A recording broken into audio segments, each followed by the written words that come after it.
और महाराष्ट्र से आए हुए सभी हमारे बुजुर्ग अभिभावकों का पैर छू करके प्रणाम करते हैं।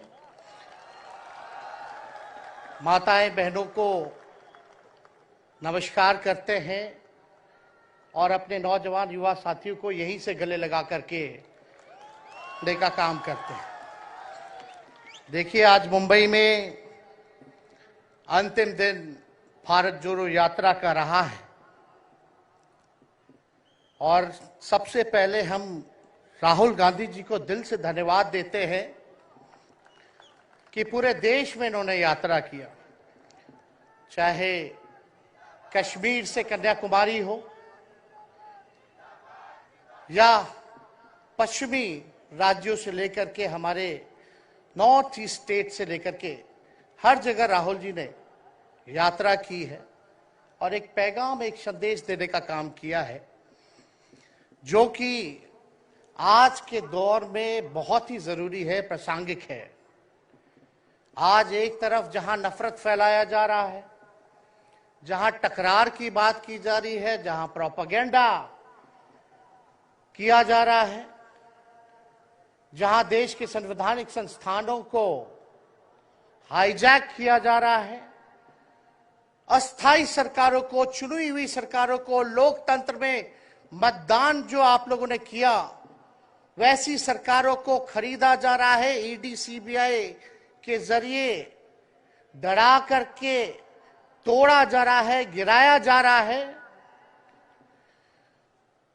जहां सच नहीं, केवल झूठ का प्रोपेगेंडा चलाया जा रहा है, संविधान लोकतंत्र पे खतरा है, वहां आदरणीय राहुल गांधी जी ने सभी लोगों को जोड़ने के लिए, देश के लोकतंत्र को बचाने के लिए, देश के संविधान को बचाने के लिए, अमन चैन भाईचारा कायम करने के लिए, नफरत को हराने के लिए इन्होंने जो भारत जोड़ो यात्रा किया है, इसके लिए हम दिल से धन्यवाद इनको देना चाहते हैं, कांग्रेस पार्टी को देना चाहते हैं।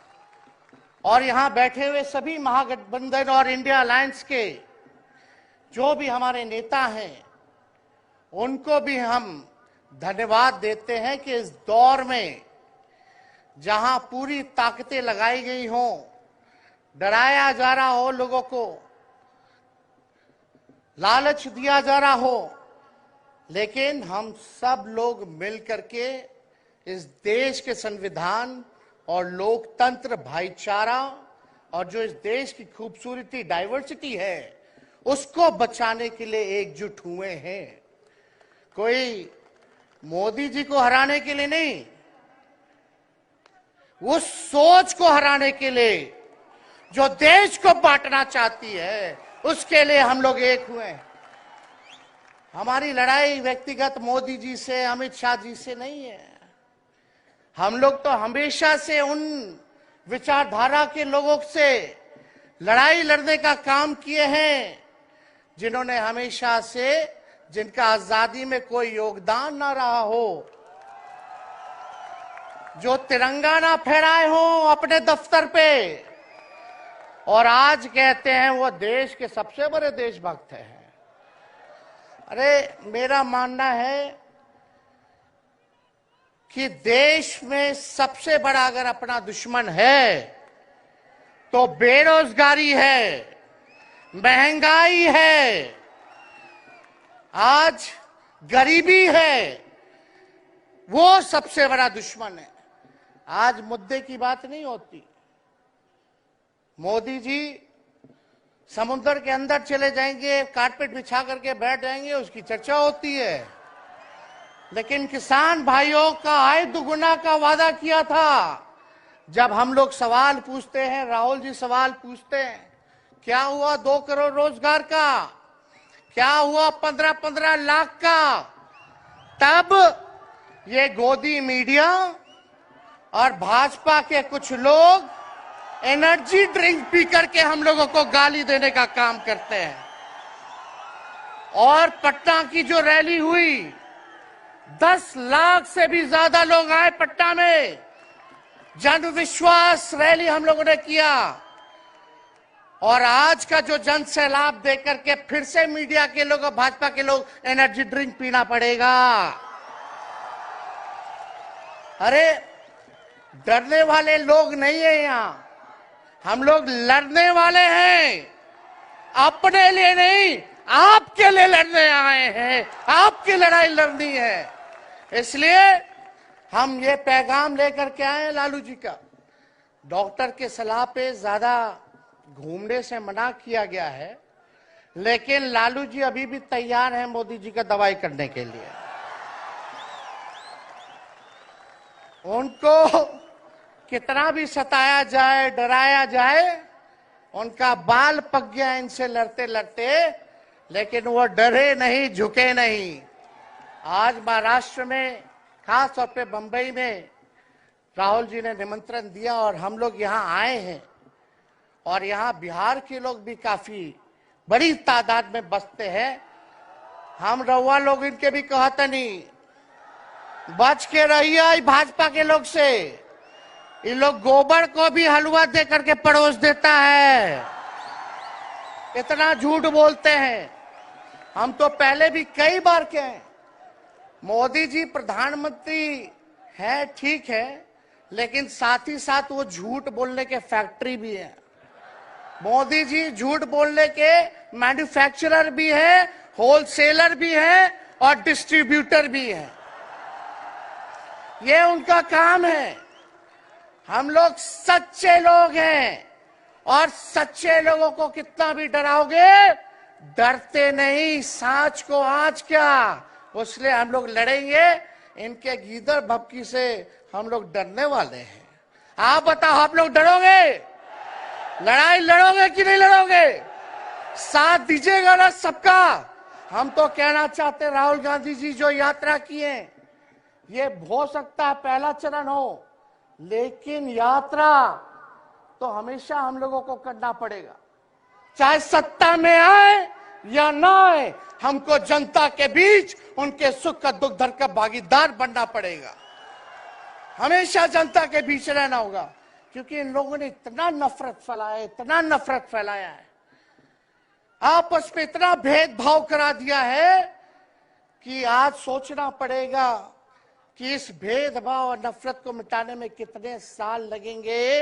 इसके लिए हमको हमेशा सब लोगों के बीच, जनता के बीच रहना होगा। और जो प्यार का, और जो आप कहते हैं जो दुकान खोला है, मोहब्बत की दुकान, इसको बंद मत कीजिएगा कभी। हमेशा आगे झंडा बुलंद करने का काम कीजिएगा। आज यहाँ शरद पवार जी भी हैं, उद्धव जी भी हैं। आपको पता है ऑपरेशन लोटस हो रहा था, यहाँ विधायकों को खरीदा जा रहा था, डराया जा रहा था। या एक बात बता देते हैं, आज महाराष्ट्र सरकार में जितने लोग बैठे हैं, कोई लीडर नहीं है, सब डीलर है।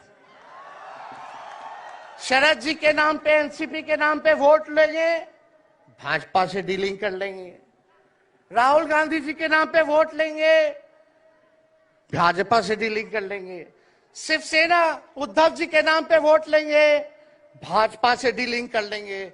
ये लोग केवल डीलिंग करते हैं, इसलिए वहां कोई भी लीडर नहीं, सब डीलर बैठा हुआ है। और जो डरे डरे लोग गए, अच्छा हुआ चले गए, उससे कोई फर्क पड़ने वाला नहीं है। हमको कितना भी मिटाने का कोशिश करोगे, फिर से हम कारवा बनाने का हौसला रखते हैं। इसलिए हम सब लोग यही आए, क्योंकि जनता, आप सब लोग हमारे मालिक हैं और आप लोगों का आशीर्वाद मिलता रहना चाहिए। अरे महाराष्ट्र में तो कम से कम विधायकों को ले गए, बिहार में तो हमारे चाचा को ही हाईजैक कर लिया। बड़ा सुनते हैं, मोदी जी बार बार कहते हैं कि मोदी जी की गारंटी जो है सबसे मजबूत वाली गारंटी है। हम मोदी जी को चैलेंज करते रहे, मोदी जी सबसे पहले, बाद में जो गारंटी देना, लेकिन अगर मेरा चाचा का गारंटी देकर दिखा दो पहले कि वो फिर से पलटेंगे कि नहीं पलटेंगे।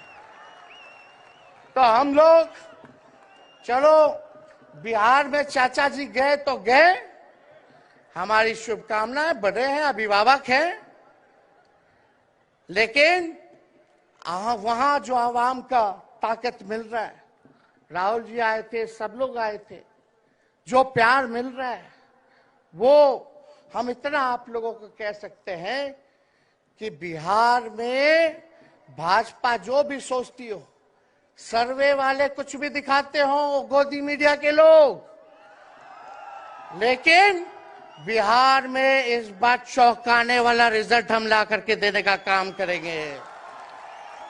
और आप लोगों को भी कहेंगे कि एकजुट हो जाइए, एकजुट होकर के लड़ाई लड़िए।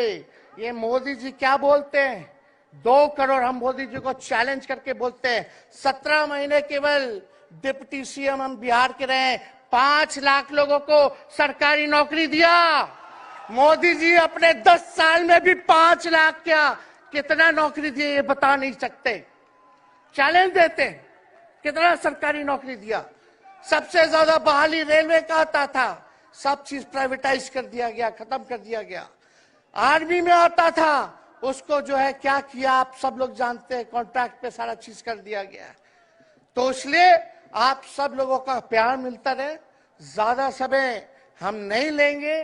सभी गणमान्य व्यक्तियों को, हमारे अभिभावक नेताओं को आप लोगों को संदेश देना है, वो अपनी बात को आप लोगों के समक्ष रखेंगे। लेकिन आप सब लोग एक नारा लगाइएगा, हम बोलेंगे भाजपा भगाओ, आप सब बोलना देश बचाओ, भाजपा भगाओ, भाजपा भगाओ। बहुत बहुत धन्यवाद। जय हिंद, जय महाराष्ट्र। धन्यवाद तेजस्वी जी। अब अगली कड़ी में वंचित बहुजन पार्टी के नेता प्रकाश आंबेडकर जी, वो आपका मार्गदर्शन करेंगे।